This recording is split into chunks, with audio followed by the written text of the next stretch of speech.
Bonsoir à toutes et à tous. Bienvenue dans Guinée Actualité. À Conakry, un partenariat est scellé entre l'ONG et les enfants de Nimba, le lycée-collège équipé et l'université Nongo Conakry, un centre informatique et une bibliothèque moderne sont inaugurés pour concrétiser cette coopération. Des panels sont organisés sur la coopération scientifique entre la France et la Guinée. Mounir Bari.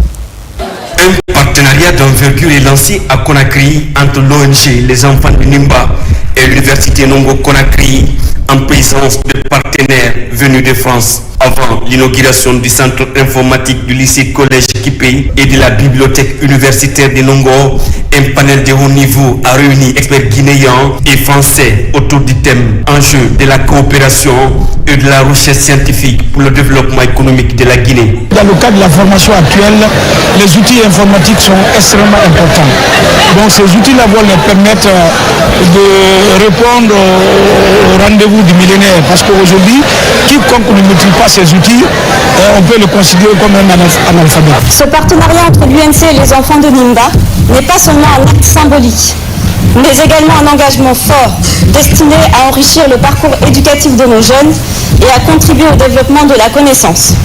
Ce moment marque ainsi le début d'une collaboration que nous espérons longue, fructueuse et porteuse d'espoir pour notre jeunesse et pour notre pays. Créée en 2018, la plateforme Les Enfants de Nimba œuvre depuis plusieurs années à promouvoir l'éducation, la santé et le bien-être. En collaboration avec les départements sectoriels de l'éducation, elle s'engage à renforcer le capital humain du pays. Les principaux bénéficiaires de ces projets structurants sont les élèves et les étudiants guinéens. Votre présence témoigne d'une volonté claire, bâtir des ponts, développer des projets qui connectent nos étudiants au monde, encourager la mobilité académique, la recherche collaborative et les initiatives innovantes. Il y a deux richesses en Guinée, son sous-sol et ses enfants. C'est facile de donner, de faire un don, c'est facile. Mais si nous sommes là, c'est qu'au-delà du don, nous voulons faire un pont entre nous et vous. À l'issue de cette rencontre d'échange entre acteurs scolaires et universitaires, une nouvelle bibliothèque universitaire réalisée par les enfants de Nimba en partenariat avec l'université Nongo Conakry est officiellement inaugurée.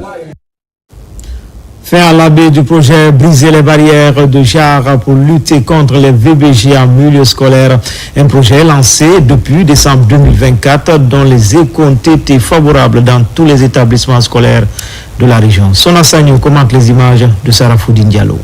Contribuer à l'élimination des barrières JAR et créer un environnement protecteur en milieu scolaire, tel fut l'objectif du projet.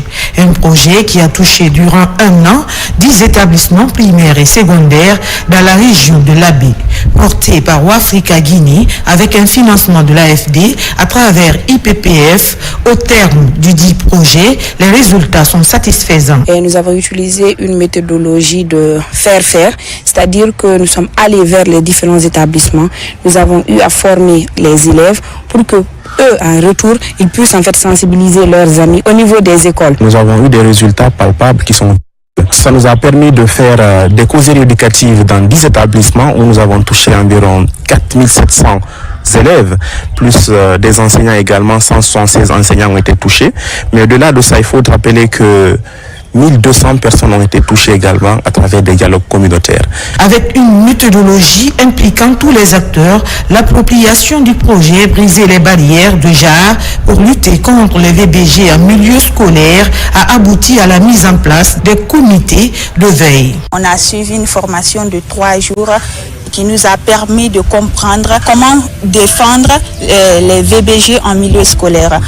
Après la formation, ils nous ont remis des téléphones et des blocs-notes, là où on pourrait noter les cas de sensibilisation et de violence dans les écoles. Ces actions ont renforcé la sensibilisation, la prévention et la mobilisation de toutes les communautés éducatives. J'encourage fortement les structures de veille, les établissements scolaires ainsi que les leaders locaux à maintenir et à renforcer l'engagement démontré tout au long de ce projet. Initié en décembre 2024 par Wafrika Guinée, le projet Briser les barrières de genre pour lutter contre les VBG en milieu scolaire a contribué significativement au renforcement de la protection des élèves et à la promotion de l'égalité du genre dans les établissements scolaires de la région de l'Abbé. Autonomisation des femmes, l'ONG CEDAR outille les femmes en technique de saponification et de transformation des produits locaux. L'exercice concerne pour cette phase les femmes des communes de Ratoma et Dixine, une activité qui s'inscrit dans un programme social initié par l'organisation locale en faveur des personnes vulnérables que sont les femmes et les jeunes. Amadou Touré, Sédou Bassila. Offrir une nouvelle chance aux jeunes sur le marché de l'emploi à travers l'apprentissage des métiers et le soutien des initiatives de création de valeur ajoutée à travers la transformation des produits locaux est le but de l'ONG CEDAR, une structure de jeunes engagée à aider les diplômés sans emploi et les femmes à travers la saponification, la teinture, la manufacture et autres. Cette structure, nous l'avons créée notamment pour aider les femmes et les jeunes, afin de les former pour les envoyer sur le marché de l'emploi, et une façon aussi pour nous de créer de l'emploi afin qu'ils puissent subvenir à leurs besoins. C'est une ONG qui est là pour assister, mais aussi les personnes vulnérables, faire des projets, faire des sensibilisations. C'est une ONG également qui évolue dans le cadre de l'assainissement et de la formation. Au-delà de cet objectif, l'ONG CEDAR vise également à lutter contre la pauvreté à travers un accès facile à l'éducation, à la santé pour tous et la protection de l'environnement. Je souhaite que nous soyons soutenus par le gouvernement même, par le gouvernement des bonnes volontés, pour que nous puissions former des gens, comme ce qu'on a commencé, former des gens, former des cadres guinéens. Vraiment, c'est ce qui est à la base de tout. Ce groupe a été créé par 6 personnes, aujourd'hui qui est à 100 et quelques personnes. Et nous souhaitons que ça aille de l'avant pour qu'on ait des milliers et des milliers de personnes. Pour ça, on appelle tous les Guinéens de venir nous soutenir, de venir adhérer à CEDAR.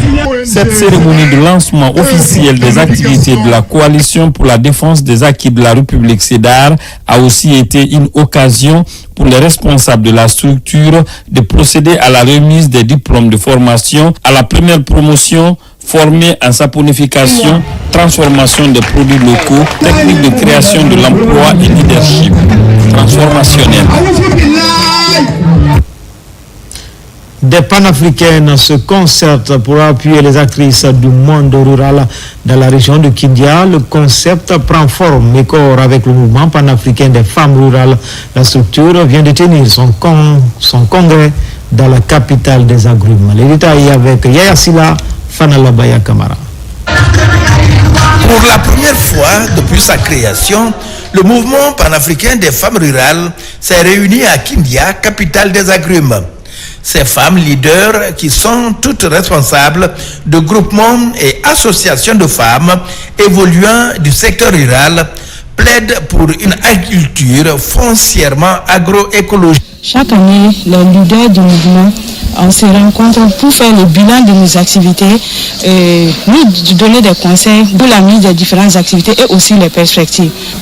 Durant ces 6 prochains jours, les participants échangeront sur des approches concrètes basées sur la pratique agroécologique et les droits des femmes rurales, tels que la promotion des pratiques agricoles résilientes, la préservation de notre patrimoine semencière et nourricière. Rencontre d'échanges d'expériences et de plaidoyer pour une souveraineté semencière différente de celle génétiquement modifiée. Ce sont entre autres questions des thèmes abordés. Depuis la création de notre mouvement Nous sommes la solution, elle s'est imposée comme un acteur de changement, un catalyseur d'initiatives citoyennes et une voix forte pour les femmes rurales. Nous avons sémé des idées, cultivé des projets et récolté des victoires, parfois modestes, parfois éclatantes, mais toujours porteuses d'espoir. Vous venez parler du panafricanisme chez nous, discuter sur le panafricanisme, sur le développement des femmes rurales. Ça nous intéresse à plus d'un titre. Nos pères fondateurs ont parlé du panafricanisme. Aujourd'hui, notre président, Mamadi Doumbouya, leur a emboîté le pas. Créé en 2011 par 12 associations, dont celle de la Guinée, nous sommes la solution compte aujourd'hui plus de 800 associations de femmes rurales et leurs leaders, touchant environ 200 000 membres. Des organisations de la société civile et autres acteurs sociaux organisent une série d'activités dans le Grand Conakry. L'idée de renforcer la quiétude sociale et accompagner la croissance économique, mais surtout contribuer à la restauration du couvert végétal. Mikini Moussa Kamara. Des initiatives se multiplient dans le Grand Conakry pour contribuer à la consolidation de la paix et la transformation économique de notre patrimoine commun. À Tombo, une rencontre a été organisée par la structure La Tribu des Inspirés. L'utilisation judicieuse du numérique est expliquée aux participants. Le numérique pour moi est l'avenir du business. Aujourd'hui, on ne peut pas communiquer, on ne peut pas faire des campagnes, on ne peut pas avoir cette visibilité et créer une alliance forte, impacter aussi ses consommateurs sans le digital. Bon, à la base, vous devrez savoir que nous sommes plus de 17 pays maintenant dans la tribu des Inspirés. Et nous nous sommes dit que ça fait plus d'une année et notre communauté évolue. Il est temps qu'on se donne cette visibilité et il est temps qu'on montre que nous sommes là, que nous existons et nous impactons à travers LinkedIn. C'est ce qui nous a poussé à choisir ce jour du 29 comme un jour de rencontre pour tous les pays respectifs de la tribu des Inspirés. Pendant ce temps, la structure Let's Go and Environmental intensifie ses activités à Mania, dans la préfecture de Koya. Le réchauffement climatique est au cœur des débats. Si nous ne levons pas dès maintenant, nos vies sont en danger et même pas nos vies seulement. La vie de d'autres générations qui viendront après nous sont en danger. Donc, pour éviter tout ça, évitons de couper les arbres, évitons de salir l'environnement. Quand l'environnement est sale petit à petit, ça meurt petit à petit aussi. À Koura, parce que à date, presque nous sommes dans toutes les communes de Conakry, de le Grand Conakry. Donc nous voulons aller au-delà du Grand Conakry. Aujourd'hui, déjà, nous avons des représentants dans la préfecture, dans la région administrative de Kindia. Donc l'objectif, c'est de toucher presque toutes les localités de la République. La Fédération pour la renaissance de l'axe T7 Kagbele organise ce match de gala dans le but de promouvoir le vivre ensemble.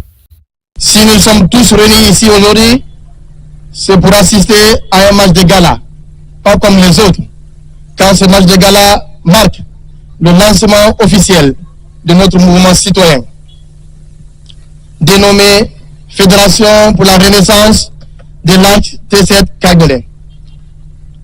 Comme le nom l'indique, le dit mouvement a pour but de fédérer tous les mouvements existants sur l'axe T7 Kagbele et qui œuvrent sur le chantier de la paix et de la cohésion sociale. À la tannerie, une nuit est dédiée à l'unité nationale. Une conception de Banfele Communication en synergie avec l'orchestre de Mamadi Sidimé. Un événement soutenu par la fondation Adja Islam Baldé pour la. Des prières pour la paix et la cohésion sociale, c'est une initiative de la Fédération nationale des femmes religieuses de Guinée et l'ONG Bendougou. Principal objectif, sensibiliser les citoyens pour des élections apaisées sans violence en Guinée. Nabila Moussa Kamara. À près d'un mois de l'élection présidentielle du 28 décembre 2025, une journée de lecture du Saint-Coran est organisée conjointement par la Fédération nationale des femmes religieuses de Guinée et l'ONG Bendougou. Objectif, sensibiliser les citoyens sur les notions de la paix afin que cette échéance présidentielle se déroule dans les meilleures conditions. Nous partons vers les élections. Nous les femmes, au lieu de sortir danser dans les rues, on a dit nous, Notre fédération ne sort pas danser dans les rues. Cette fois-ci, nous allons implorer Dieu dans les mosquées. Et c'est la première fois. Nous allons faire ça dans plusieurs mosquées jusqu'à ce que Dieu nous entende et exauce nos vœux. On a compris que les Guinéens veulent la paix. Et sans la paix, on ne peut rien. Je lance un appel solennel à tout le monde de se donner la main pour qu'on puisse aller aux élections dans la paix et la cohésion. Ici, à la mosquée El Hadj Fofana de Matoto, cette cérémonie de lecture du Saint-Coran a réuni les chefs religieux et les responsables de la coalition des femmes et plusieurs cadres de l'administration publique. Tous implorent la grâce divine pour la réussite du scrutin présidentiel en Guinée. Nous sommes en droite ligne vers les élections présidentielles, surtout la présidentielle qui est déjà fixée, la date du 28 décembre. Nous avons grand espoir qu'avec toutes ces prières formulées par les femmes, qu'il y aura la paix. Et c'est pour ça que nous sommes là en tant que représentation nationale pour soutenir l'initiative de ces femmes. Dans cette quête d'une stabilité durable, d'autres journées de lecture du Saint-Coran sont prévues dans les prochains mois à travers d'autres quartiers pour intensifier cette dynamique de paix à toutes les 13 communes de Conakry. Enfin, le chef de l'État vient d'offrir un transformateur de 160 kVA à la population de Wankifon Plateau, préfecture de Koya. Ce geste du président Mamadi Doumbouya vient en appui aux actions déjà entreprises par un autre citoyen de la localité, Marie-Noël Tono.